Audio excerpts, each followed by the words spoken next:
তাহলে তোকে ভুল বুঝবো কেন? বল বল বল, তোর মনের কথাটা বল। ফুলমতিকে আমি তোমার কাছ থেকে কিছু দূরের জন্য ভিক্ষা চাইছি। ভিক্ষা? ফুলমতিকে?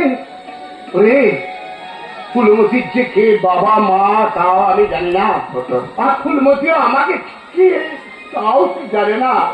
তাই বলছি ওই ফুলমতি অন্যায় অত্যাচারের বিরুদ্ধে প্রতিশোধ, পিতার মুখ থেকে কন্যাকে কেড়ে দেওয়ার জন্য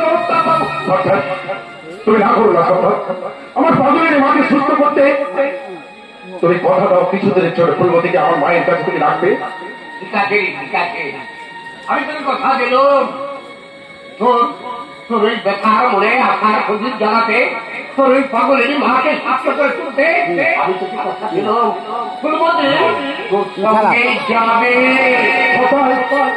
আমি সারা জীবন তোমার কাছে কৃতজ্ঞ থাকবো সপ্তাহ। ধন্যবাদ দিয়ে তোমাকে ছোট করবো না, কিন্তু না দিলেও বিবেক আমাকে তাড়া করে বাড়াবে।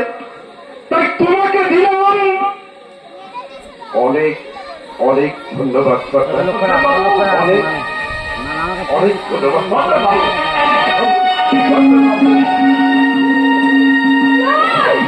আমি যাবো নাই তোকে ছেড়ে, আমি কোথাও যাবো নাই।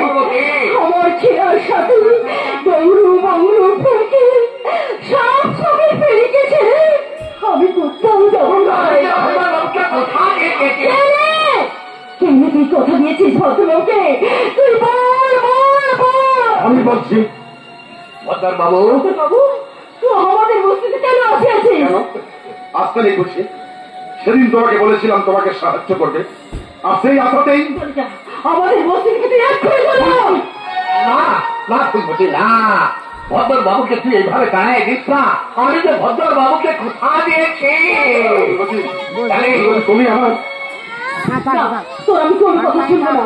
চলে যা চলে যা এক্ষুনি এখান থেকে। ফুলমতি ভদ্র বাবুকে দাঁড়ায় দিস না, ভদ্র বাবুকে দাঁড়ায় দিস না। জানিস ভদ্র বাবু আমাকে কথা দিয়েছে, আমাকে ও অনেক টেকা দেবে।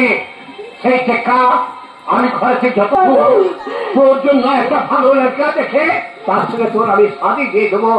তুই শ্বশুর ঘরে চলে যাবি, আর আপনি আমি তুই চলে যাওয়ার পর ঘরে বসে বসে তোর করে দেখবো।